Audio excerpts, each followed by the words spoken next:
Are you looking to take the next step toward investing in commercial real estate but don't know where to go? CRE Central offers a comprehensive education and coaching platform designed to help you get started. Our online courses cover a wide range of topics, from the fundamentals to advanced strategies, ensuring you have the knowledge and skills needed to thrive in this competitive industry. As a member, you'll gain access to our exclusive online community and monthly group coaching calls, providing you with valuable networking opportunities and personalized guidance from experienced professionals. Whether you're a beginner or looking to take your career to the next level, CRE Central has the resources you need. Visit www.crecentral.com to learn more. Welcome back to the Commercial Real Estate Investor Podcast, live from the Cobble Group Studios here in Nashville, Tennessee, for another round of office hours. Every Tuesday, 8:30 a.m. Central Standard Time, I'm going live and answering your questions around commercial real estate. We'll see how good the advice turns out to be, but if you have any questions about buying your first commercial property, buying commercial property in general, what types of assets you should be investing in, jump in. That is what this time is for.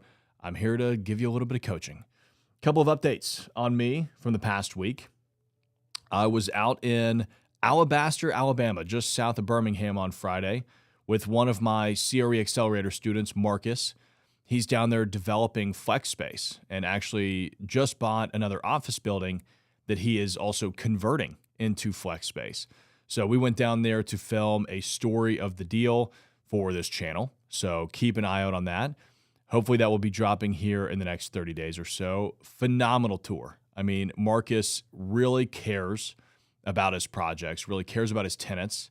And we talk a lot about how the intangible fact of being a good landlord can really make a substantial difference in the types of deals that you're doing and the financial outcomes and returns and rewards that you get from being a landlord. Phenomenal conversations with Marcus. So great to get to go down there and spend some time looking at his deals.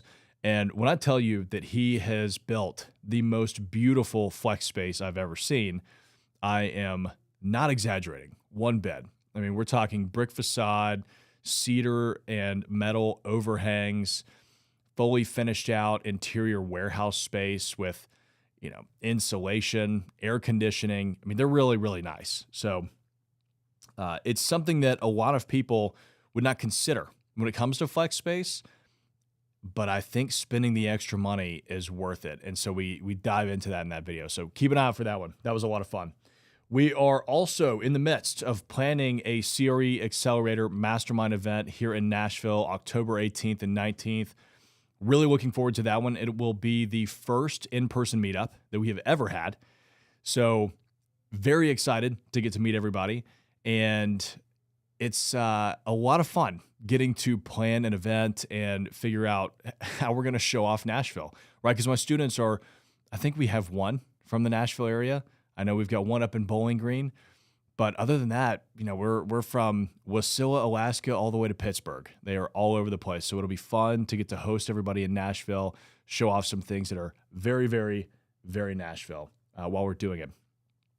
By the way, if you are interested in joining the CRE Accelerator Mastermind, I take all of the intro calls. You will be talking to me.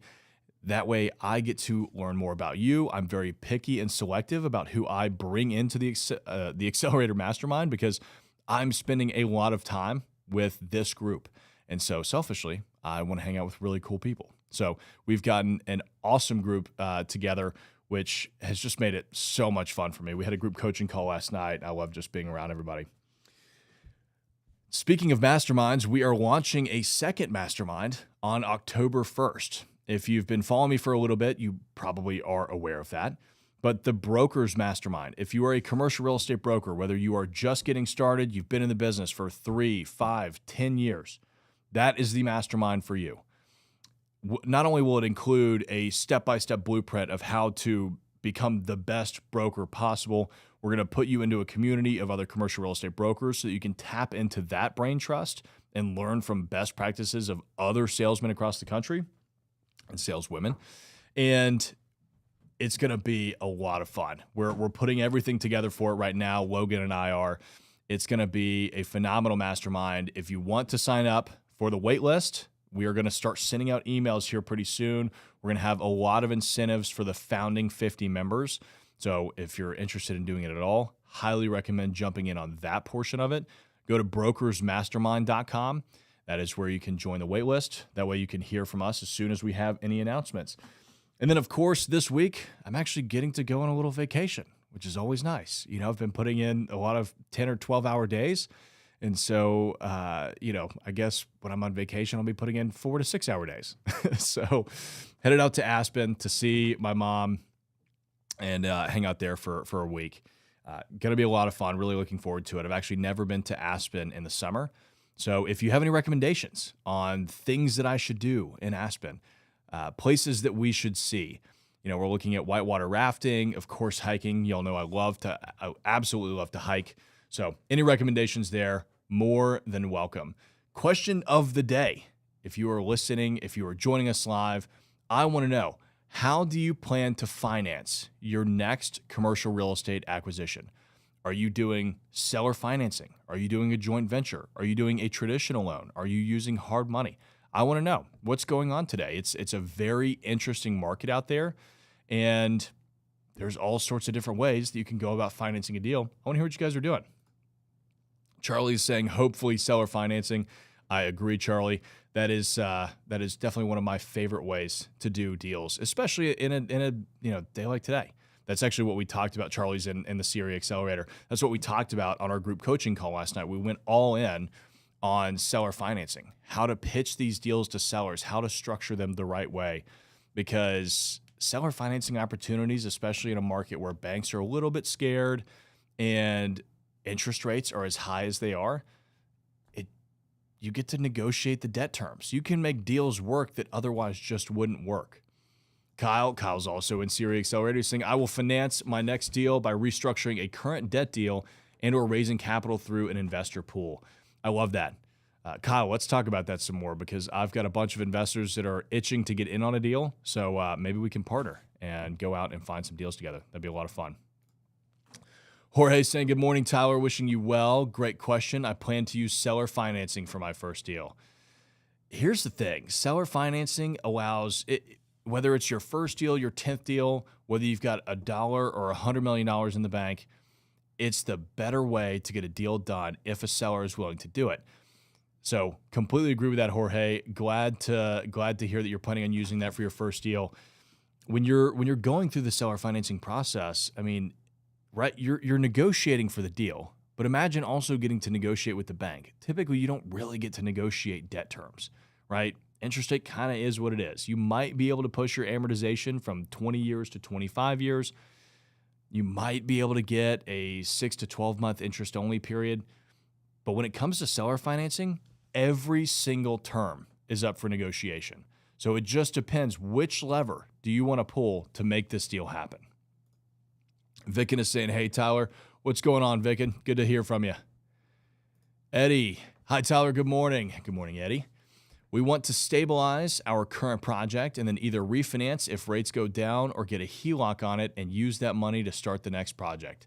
I think that's a great idea. One thing that I would recommend, Eddie, is dive into the interest rate difference between HELOCs and a refinance. There's pros and cons to each. What I am seeing right now is that HELOCs are just so much more expensive than a refinance in terms of the interest rates that you'll be paying. Now, again, there's pros and cons, right? Because on a refinance, you have to immediately refinance and start paying the new interest rate. And on a HELOC, you don't have to pay that interest rate until you start drawing down on those funds. So pros and cons to each. It's tough to kind of run the math and figure it out. But if you know 100% you've got a deal to put the money into, I'd probably just go for a refinance. If you're out on the hunt, you don't really know which direction you're going to take yet, probably a HELOC.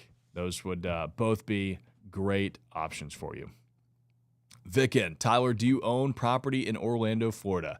No, I do not. I'm not necessarily opposed to it, though these days we're typically recommending, unless there's a reason as to why you just absolutely love Florida, we're typically recommending to our clients, I'm recommending to my students, don't go to Florida because insurance rates are killing a lot of deals right now. Florida is one of the big three that we typically sell real estate in. I have sold a lot of real estate in Florida, right? It's Tennessee, Texas, and Florida because those are all income tax-free states. The problem with Florida, though, is that insurance rates are spiking so much because of all of the coastal, the damage from the storms on the coast, that it's tough to make some of these deals make sense. And just because your insurance rates go up doesn't mean you can always pass that through to a tenant, right? Because I'll hear kickback sometimes of, oh, well, I've got a triple net lease. The tenant has to pay that. It's fine. Well, that may be true, and that may be the case. But at the end of the day, tenants still have a threshold of the absolute amount of rent that they can pay, right? That includes base rent, that includes additional rent, that includes their utilities, right? That there's a finite amount of what they can justify to pay. And if your insurance rates go up by 50%, which we have seen in some cases way more than that, unfortunately, then that really is dollar for dollar taking down what your tenant can pay to you in base rent, right? So something to keep in mind as you're going through that process. But no, I love Orlando. I was down there not too long ago. It's a fun area. Jorge's saying, I agree with you on flex space. Almost everyone wants to get it done cheap. You can figure out how to get back the extra money you will put in if you get a phenomenal space and get phenomenal tenants. So true, right? Flex space is one of those. I mean, industrial in general is this asset class. And look, I've talked about that on this channel too. So I'm not going to sit here and pretend like my hands are completely clean, but that it's the most affordable, the cheapest entry into commercial real estate. And it certainly can be, because at the end of the day, it's basically a prefab metal building that you can put up, right? But there are certainly benefits to going ahead, finishing it out. I mean, Marcus had polished concrete floors. He had fully finished out restrooms, the office space. He had taller ceilings. He had a mezzanine that he had built in. And it's all stuff that you don't typically see in an as-is delivery. But he went ahead and did it. And guess what? He signed 6 leases, I think, within 2 months. And those tenants have been there for about a year. They all renewed, or they're all staying. They love it there. He spent extra money on landscaping, extra money on lighting the parking lot. And I mean, the good thing is he's still getting a great return on the asset. That's like the fun part about it. You think about how much, if you actually account for true vacancy, having a bad property or a property that's competing with every other property in town, that's the interesting thing about his site. It's so nice that it doesn't compete with any other flex space, which means he's kind of in his own blue ocean, right? And y'all know I love blue oceans. So you got quality tenants too. Cesar is saying, good morning, Tyler. Good morning, Cesar. I enjoyed your recent episode on cost segregation. What's your experience or familiarity with how much you can write off on an industrial outdoor storage facility? So that's a great question, Cesar. I am a big fan of cost segregation. For those of you that have never heard of it, go watch that episode with Yona Weiss and then call Yona.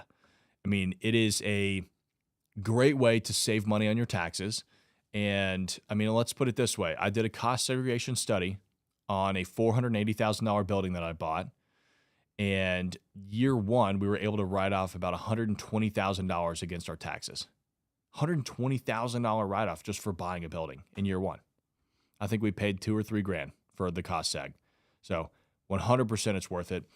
Here's the thing though about industrial outdoor storage. You're not going to have a lot that you can write off because there aren't a lot of improvements to that property. Now, that doesn't mean that you're not going to have anything, but you're probably not going to have that 20%, 25% write-off like I would get on my office building.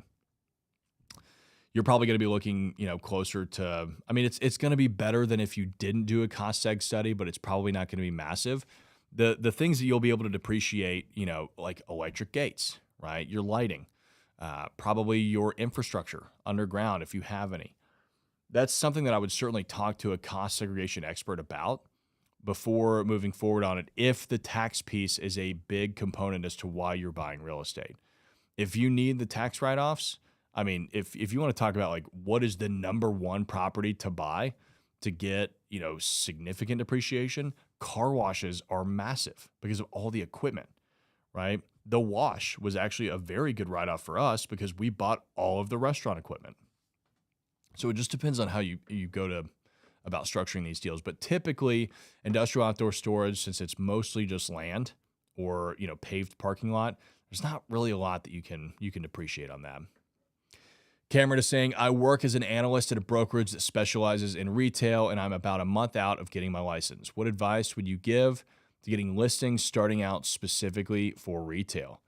Cameron, great question, man. So what I would say is get out there and cold call and knock on every door that you can get your hands on. When you're first starting out, the only thing that matters is getting the reps in. Because here's the tough part about being a new commercial real estate broker. No one wants to do a deal with some new kid that's in their 20s. And that was tough for me to realize when I was going through it, but it's fair, right? Why would a professional commercial real estate investor do a deal with someone that's 21, which is how old I was when I first got started, when there are guys that are in their 30s and 40s that have been doing it for 10, 15 years?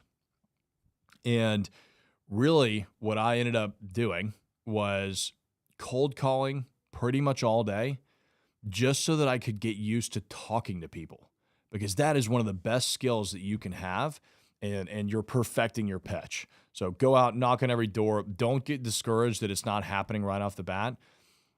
The average commercial real estate broker, it takes you about 6 to 12 months before you start closing deals, or really even picking some up, and about 3 years before you really start making money. After that, you have the experience, you have the track record, go all in on that. Now, there's a couple of things that you could do to give yourself a little bit of an advantage. Join a retail team. If you can join a team with a couple of older guys or one older person that has a little bit of experience, you can borrow their track record, right? And what I mean is that they've done dozens, if not hundreds, of retail deals throughout their career. You can say, hey, here's what we've done. Here's why we would be great to represent your shopping center. And it makes it that much easier for that person to say, okay, I'll sit down and talk with you guys about what you got going on. So biggest thing is just making the cold calls. The thing that I did, honestly, that worked really well, nobody else really does this, send out mailers, snail mail, send out direct letters to these property owners, hand address the front of every envelope. You get like a 99% open rate.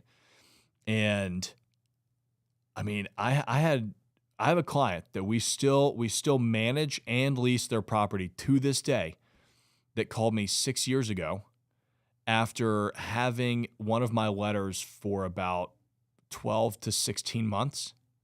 So I had sent them a letter, they got it, they opened it, read it, put it in the drawer, said, I'm going to try and lease this out myself. Didn't work out for them, and then they called me, and we've been working with them for 6 years. So the return on that one letter is pretty wild. And again, you don't really have that much competition when it comes to that. So I hope that helps, Cameron. Fred is saying, I read about your micro restaurant project in Nashville. I'm interested in knowing what are the neighborhood attributes necessary to develop a successful micro restaurant project. Fred, that's a great question. So the wash worked because we had no parking requirements. That is the first thing that will kill this deal, and it is the reason as to why I haven't really been able to go out and do a second one. So not having to buy additional land for parking made it so that we could hit the rents that we had to make it work. If we had to have parking, wouldn't have worked. We are on the edge of a neighborhood on a major thoroughfare with high visibility where it's very easy for people to walk and bike to the restaurant, but there's also street parking. So that really, really helped. So I think you want to be closer to the urban core, not necessarily in the urban core, though you could be. I mean, we're urban core adjacent in a hip neighborhood where people care about supporting small businesses and restaurants. I think that's why it has performed so well. I mean, the neighborhood just really embraced it and made it its own, which is really, really fun to see. Cameron is saying too many characters, but wanted to say that I love the content and learning a lot. Awesome, Cameron. I appreciate it. Glad to hear it. Stick around. There's a whole lot more to learn. I think we're like over 500 videos now. So you could watch a video every day for the next, year and a half. Robinson is saying, good morning, Tyler. Good morning, Robinson. Do you recommend the Broker Mastermind for me? I've only been a real estate agent for 6 months. That's a great question, Robinson. So at the end of the day, I think it's good for anybody that is interested in getting started as a commercial real estate broker, because we're going to have all of the foundational training that you need. There's nothing like this out there. I mean, last I counted, we had 106 lessons in the course, which I know it's excessive. It's a lot. But at the end of the day, I want to shorten the learning curve from 3 years for you to understand what you're talking about to 1 year, right? And if I can do that by packing this course full of all of the education, all of the information that you need, then I'm going to do it. And so it's taking up a lot of my time right now to go through and pull all of that together. But I love it. It's so much fun to get to do. So it'll have all of that knowledge, but if you're intermediate, you've been in for 3 or 5 years, it's going to have the next step for you. If you've been in it for 10 years and you just want the accountability, you want the community, you want to learn the best practices from everybody else, it's got something for you. So that's the fun part about it, is that, yes, you get to tap into the educational platform that we're building. You get to learn from me. And I've got 11 years of brokerage experience, but I think the cooler thing, and honestly probably the more impactful, is that you're going to be surrounded by other commercial real estate brokers that will be willing to share what they are doing. Because when you've got brokers from New York and California and Texas and Tennessee and Florida and Nebraska, you've got people that are willing to share their best practices, because it's not like we're getting together in Nashville and saying, all right, how do we find properties in East Nashville, knowing that all of our competitors are sitting around the table? And that is something that I am adamant about, and that I'm selecting people in the mastermind for. If you are going to come in here and, try and protect your trade secrets or something like that, this isn't the place for you, right? I mean, I have built this entire YouTube channel, my podcast, this brand on sharing the information, because I believe that we are all better because of it. And that's exactly what I expect out of that mastermind. So absolutely, hell yeah. I think it'll help you kickstart your career and get this going way faster than you would be on your own. Hasten is saying, good morning, Tyler, here midnight in Taiwan. Awesome, Hasten. That's really cool. Plan to finance, combine hard money with traditional bank, still learning seller financing strategy. Here, interest in Taiwan is about 2.5%. He says that's insane. That is insane. 2.5%. All right, who wants to go do some deals in Taiwan? We'll call Hasten. That sounds awesome. So yeah, I mean, look, if you can get 2.5% interest rates, I'd be doing deals all day at that rate. That's really cool. Doster is saying, good morning, all. Good morning, Doster. Let's see. John is saying, good morning, Tyler. Good morning, John. What steps would you recommend to generate interest, pre-lease warehouse, and or flex space early in the process, i.e. during due diligence, design, and or early construction? So, John, this is kind of what I was talking about a little bit earlier with Marcus's flex space that we went and toured down in Alabama. The thing that he did that worked so well for him, which is, it's not like some newfound marketing strategy. They just designed and built the most beautiful flex space possible. And they made sure that the parking lot was super well lit. He even did concrete for the drive in the parking lot instead of asphalt, because he knew that concrete would last longer and look better. Little details like that, if you can really show those off, spend $5, $10, $20 a foot more, you'll probably lease them a lot faster, and that will certainly help. The other thing that I always recommend, get a great broker. Get a great broker involved that knows where this community is, how to talk to them, that is willing to go out and knock on doors. Somebody like Cameron, right? I mean, Cameron's just getting started in commercial real estate brokerage, moving from an analyst, but Cameron's going to be hungry, right? Like, that's what I love about junior brokers, new commercial real estate brokers. Sure, maybe they don't have the educational foundation. They're still learning in that respect. But guess what? They will go out and knock on doors until the sun goes down. And that's something that you just can't get somebody that's got 5 or 10 years of experience in commercial real estate to do, because they don't have to, right? So when it comes to working with brokers, I love finding a team where there's an older guy that's got the experience and a younger guy that's going to go out and knock on those doors to make it happen, because that's what it's going to take. The other thing is, too, think about where your tenants are, right? Who is your ideal tenant? put together a profile, right? Sit down and come up with, these are the 10 types of businesses that we want to have in the shopping center. Figure out what their needs and wants are and put together your magnetic messaging to go and attack them, right? So, I mean, let's say your target demographic is HVAC technicians, right? Well, you might call a bunch of HVAC technicians and do a little market study and say, hey, what do you like and not like about your, current space, right? And you may start to pick up on a pattern that, the space is great, but it doesn't have enough parking, right? Okay, well, cool. Well, hey, HVAC companies need new space that actually has the parking to accommodate your trucks when you have team meetings. Come down and lease space for me, right? It's things like that where you can get very hyper specific in your marketing it's going to get rid of a lot of people, right? So, I mean, it's niching down. You kind of look at it and it's kind of counterintuitive because you're like, well, it's going to get rid of a lot of people. But there's an HVAC technician or company out there that will read that will say, they are talking to me. I'm going to go check this out. So something to be said for that. Hasten is saying, Tyler, how do you recommend an Asian market? That's a great question. I don't know anything about Taiwan or Asian real estate at all. If you have anything that you can share with us about what that market looks like, I would love to dive into it and learn more. I'm always, interested in learning about commercial real estate. So that'd be a lot of fun to learn about.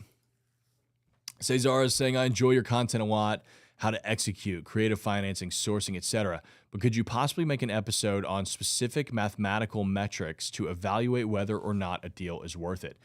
Absolutely, Cesar. I've got a bunch of videos on this channel on underwriting commercial real estate, evaluating deals, running numbers. I would have to go back and look and see if we have a playlist of all of those, but they are out there. We are definitely doing videos like that. So happy to look into doing some more. I mean, hey, if that's what the people want, that's what the people get. So absolutely. Cesar says, thank you for what you do, man. Absolutely, Cesar. Hey, that's what I'm here for. John, what's going on, man? Good talking to you yesterday. Looking forward to catching up next week. He's saying, what are some tips or advice you would have for renovating an old mansion into a wedding venue or event venue? Do you have any experience turning something into an event center? So that's a great question, John. So we're kind of in the process of that right now with the Salt Ranch Boutique Hotel that I'm doing literally right down the street. Actually, as soon as I get off of here, in 2 minutes, I'm going over there to do a construction walkthrough. So what I would say is keep as much of the historic pieces of it as possible because people just love that. If you can expose the ceilings or bring back the original floors, people love it. If you can open up the walls a little bit more, that's always nice. The thing that I don't like about renovating older historic buildings into event venues is that you have to sprinkle them if you're going to have a capacity over a certain amount. In Tennessee, and it may be in other states, that capacity is 100 people or more. So we didn't want to do something that's incredibly invasive to that building, which is put a giant set of sprinklers in there. So we opted for bypassing that and capping our capacity at 99 people. So the other piece of advice that I would give you too is find an architect or interior designer that has done this type of project before, because there is a lot that they will have to keep in mind as they are going through it that you don't want somebody to be learning on the job. Let's say it that way. So I love it. I mean, people love those types of venues. You can't recreate that character. I think you're thinking the right thing by doing that. Vicken is saying, in a first-time investor, Tyler, can I go alone in a better economy than now if I understand what I'm doing? Vicken, absolutely you can. Yeah. I mean, what I would say is, if you want to do your first deal alone, you've got the cash to do it, then absolutely go for it. If you don't have the cash to do it, then you're probably going to have to raise capital from investors. And at that point, what I would say is probably bring in a partner to help you do the deal, because, it's one thing if you want to take on a deal, do it yourself, lose your own money. It's another thing if you're going to go raise capital from other people and you really want to have the experience. You want to have any sort of insurance that will make sure that you get the project done right. So that is all the time that we have for today for this round of office hours. Join us next Tuesday live at 8:30 a.m. Central Standard Time. Don't forget to check out the Brokers Mastermind. That's at brokersmastermind.com if you're interested in joining that. If I didn't get around to answering your question, I'm so sorry. I know we've got a ton of questions in there right now. Please leave it as a permanent comment on this YouTube video. I'll get around to it, and we'll see you guys in the next one. Are you looking to take the next step toward investing in commercial real estate but don't know where to go? CRE Central offers a comprehensive education and coaching platform designed to help you get started. Our online courses cover a wide range of topics, from the fundamentals to advanced strategies, ensuring you have the knowledge and skills needed to thrive in this competitive industry. As a member, you'll gain access to our exclusive online community and monthly group coaching calls, providing you with valuable networking opportunities and personalized guidance from experienced professionals. Whether you're a beginner or looking to take your career to the next level, CRE Central has the resources you need. Visit www.crecentral.com to learn more.